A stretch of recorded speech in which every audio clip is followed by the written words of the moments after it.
اس کے بعد میں میرے پیارے آقا کے پیارے دیوانوں، حضرت حسن نے سینے پر سر رکھا، کہا بابا جان وہ آپ کی خواہش کو ہم توڑنے نہیں دیں گے، بابا جان بتائیے کیا خواہش ہے، کیا تمنا ہے؟ عزیزان ملت اسلامیہ، مولا علی نے کہا بیٹا یہ لٹوروں کا شہر ہے، بیٹا یہ لٹوروں کا شہر ہے، میں چاہتا ہوں دھوکے بازوں کے شہر میں انتقال سے پہلے میں کسی کو اپنا امامہ باندھ دوں، کسی کو امامے کا مالک بنا دوں۔ عزیزان ملت اسلامیہ، 18 بیٹے ایک جانب ہے، 18 بیٹیاں ایک جانب کھڑی ہیں۔ اس کے بعد میں حضرت حسین نے کہا، کہنے لگے بابا جان یہ امامت کی ذمہ داری آقا حسن کو دے دیں، میرے بھائی حسن کو دے دیں۔ عزیزان ملت اسلامیہ، پھر اس کے بعد میں مولا علی نے کہا بیٹا حسن، کہنے لگے جی بابا جان، کہا بیٹا اپنے سر کو آگے لاؤ۔ اس کے بعد میں حضرت سرکار حسن رضی اللہ تعالیٰ عنہ اپنے سر کو آگے لائے، آپ نے اپنا امامہ اتارنے کے بعد میں جیسے سر پر باندھا، زبان سے نکلا انا للہ و انا الیہ راجعون۔ اس کے بعد میں آپ نے امامت کی ذمہ داری حضرت حسن کو دے دی اور کہنے لگے ابھی میرا تو کام چھوٹ رہا ہے، وہ کون کام دے گا؟ آپ کے 18 بیٹے ایک جانب ہیں، 18 بیٹیاں ایک جانب ہے، آپ نے کہا ابھی میرا تو کام رہ گیا ہے۔ اس کے بعد حضرت حسن بڑے کہنے لگے بابا جان کون سا کام رہ گیا ہے؟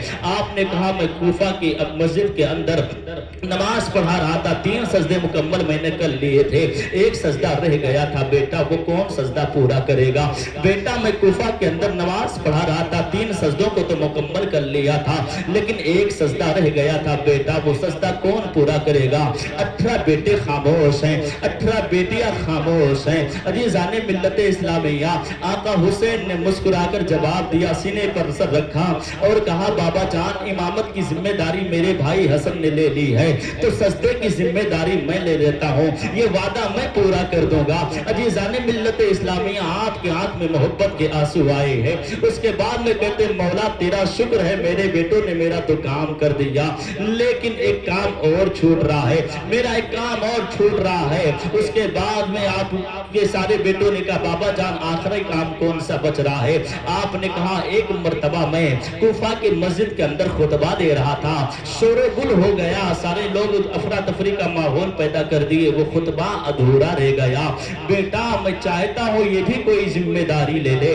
18 بیٹے خاموش ہو گئے، 18 بیٹیاں خاموش ہیں۔ اتنے میں حضرت زینب رضی اللہ تعالیٰ عنہ کی زبان چلی ہے، لب کشائی ہوئی ہے، کہنے لگی اے بابا جان اداس نہ ہو، جو بڑے کام تھے، جو آسان کام تھے وہ بھائیوں نے انجام دے دیا، آپ نے امامت کی ذمہ داری بھائی حسن کو سنبھال دی، سجدے کی ذمہ داری بھائی حسین کو دے دی، اے بابا جان اور خطبے کی ذمہ داری تمہاری بیٹی زینب لے رہی ہے، اے بابا جان اداس مت ہونا۔ اس کے بعد میں 18 بیٹیاں خاموش ہیں، 18 بیٹے خاموش ہیں، اور خطبے کی ذمہ داری ہے تو زینب نے کہا بابا جان میں اس کام کو پورا کروں گی۔ تاریخ بتا رہی ہے جب حسن مصطفیٰ کو امامت ملی ہے تو آپ نے بہت شاندار امامت کر کے دکھایا، اور جب سجدے کی بات آئی ہے تاریخ کربلا اٹھا کر پڑھ لو، شہید ابن شہید کہتا ہے آقا حسین نے اپنے باپ کا سجدہ ایسا پورا کیا، اس انداز میں پورا کیا، 72 زخم کا کر ساری دنیا نے دیکھا تھا اس سجدے کو حسین کیسے کر رہا ہے، کتنی محبتوں سے باپ کے سجدے کو پورا کر رہا ہے، پوری دنیا سجدے میں سر جاتے ہوئے دیکھا، لیکن کسی نے امام پاک کے سر کو اٹھتے ہوئے نہیں دیکھا۔ امام پاک نے وہ شاندار سجدہ کر کے دکھا دیا اور راہ خدا میں پھر شہید ہوئے تھے۔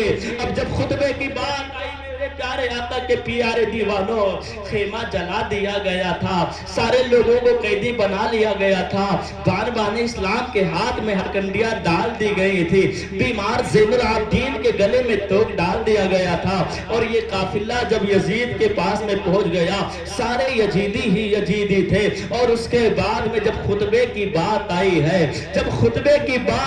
ہے تو علی کی بیٹی کھڑی ہوئی حضرت زینب رضی اللہ تعالیٰ عنہ آپ یزید کے دربار میں کھڑی ہو کر آپ نے خطبہ دیا. خطبہ دینے کے بعد میں جب خطبہ دیا ایک صحابی رسول تھے وہ کھڑے ہو گئے. وہ نابینا تھے, بڑی تیزی سے کھڑے ہوئے اور زمین پر گر گئے. کسی نے پوچھا اتنی جلدی ہے, کہاں جا رہا ہے؟ انہوں نے کہا میں مولا علی کے پاس جا رہا ہوں. کہا یہاں کہاں تمہیں مولا علی نظر آ رہے ہیں؟ کہا یہ کون خطبہ دے رہا ہے؟ کہا یہ مولا علی نہیں بلکہ ان کی بیٹی زینب خطبہ دے رہی ہے. اتنا سننا تھا وہ کہنے لگے مولا کم سے کم موت دے دیتا تاکہ یہ دن نہ دیکھنا پڑتا کہ نبی کی بیٹی علی کی اولاد آج یزید کے دربار میں خطبہ دے رہی ہے. کہنے لگے مولا تیرا شکر ہے کم سے کم میں نبی نہ ہو.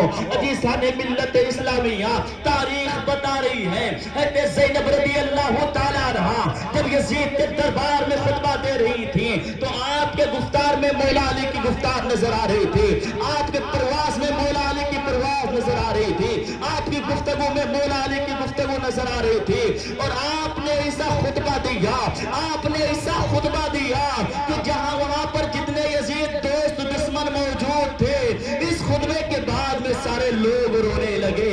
وہ حضرت زینب رضی اللہ تعالیٰ عنہا ہے. عزیزان ملت اسلامی آپ نے کہا بابا جان میں اس کام کو انجام دوں گی.